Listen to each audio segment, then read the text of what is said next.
ناظرین، آپ جانتے ہی ہوں گے کہ چائے جو آج دنیا کا سب سے زیادہ پیے جانے والا مشروب ہے، کبھی صرف چین کے ایک بادشاہ کے برتن میں حادثاتی طور پر دریافت ہوئی تھی۔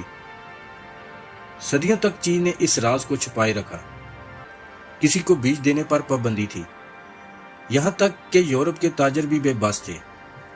پھر برطانیہ کی ایک خفیہ مہم نے کیسے اس راز کو چوری کر کے چائے کو چین سے نکال کر ہندوستان اور سری لنکا کے کھیتوں تک پہنچا دیا۔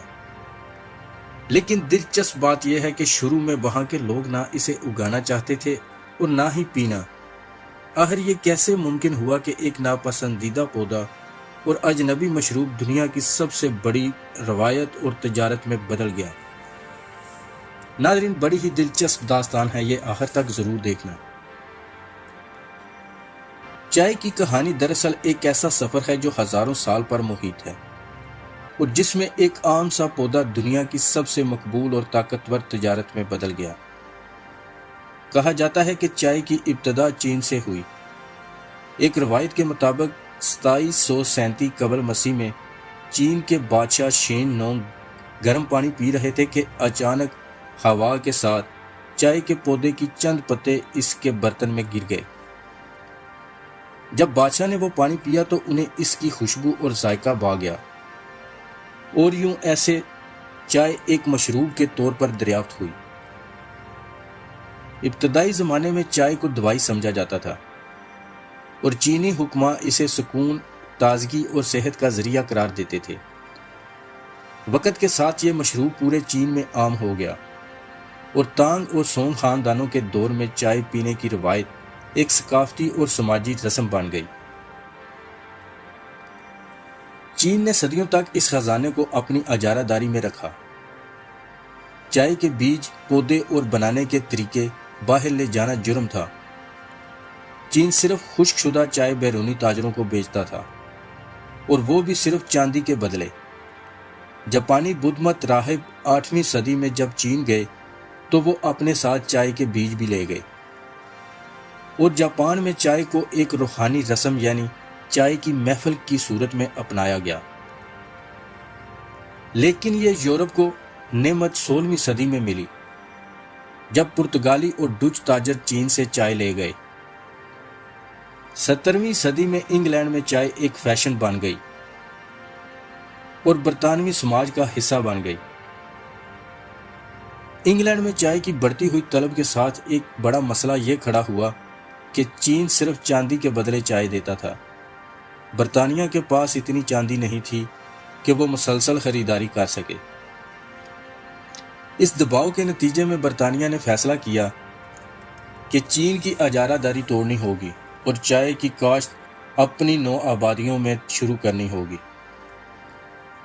19ویں صدی میں ایک برطانوی ماہر نباتات رابرٹ فارچون نے خفیہ طور پر چین کا سفر کیا۔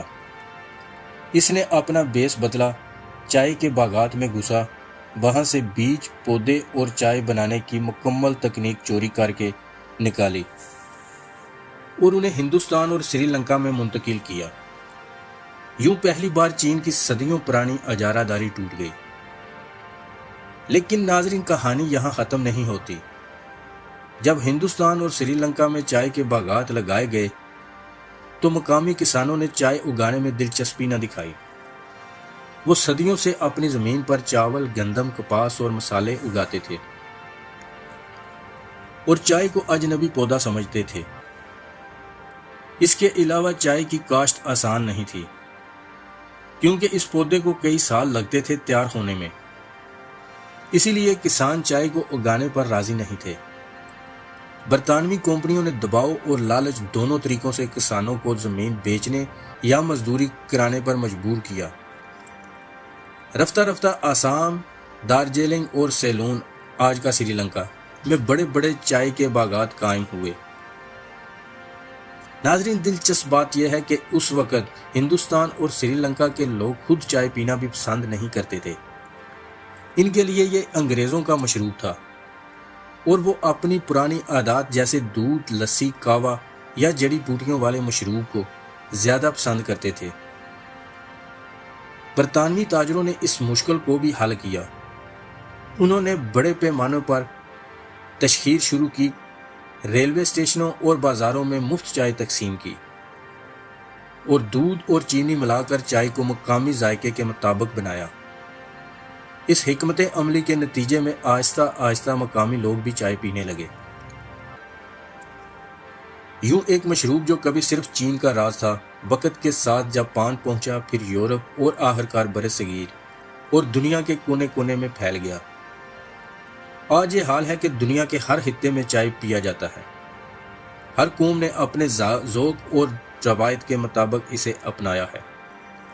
کہیں یہ دودھ اور چینی کے ساتھ مشہور ہے، کہیں لیموں اور جڑی بوٹیوں کے ساتھ، اور کہیں اسے محض سادہ قہوہ کی طرح پیا جاتا ہے۔ یہی وہ سفر ہے جس میں چائے ایک بادشاہ کے برتن سے نکل کر پوری دنیا کے گھروں تک پہنچی، اور آج یہ دنیا کا سب سے مقبول مشروب ہے۔ دنیا میں سب سے زیادہ چائے پیے جانے والے ملک میں سب سے آگے چین ہے، کیونکہ وہاں کی آبادی بھی سب سے زیادہ ہے اور چائے ان کی صدیوں پرانی روایت بھی ہے۔ اس کے بعد ہندوستان آتا ہے، جہاں روزانہ کروڑوں لوگ چائے پیتے ہیں اور یہ زندگی کا لازمی حصہ سمجھتے ہیں۔ اگر فی کا حساب سے دیکھا جائے تو ترکی سب سے آگے ہے۔ ترکی کے لوگ دنیا میں سب سے زیادہ فیکس چائے پیتے ہیں۔ وہاں چائے صرف مشروب نہیں بلکہ سماجی اور ثقافتی روایت بھی ہے۔ یوں آسان الفاظ میں کہا جائے تو کل مقدار کے لحاظ سے چین اور بھارت سب سے آگے ہیں۔ فیکس استعمال کے لحاظ سے ترکی سب سے آگے ہے۔ تو ناظرین، کیسی لگی یہ معلومات؟ اپنی رائے ضرور شیئر کریں، اور اگر ویڈیو اچھی لگی تو لائک اور شیئر ضرور کیجیے گا۔ السلام علیکم۔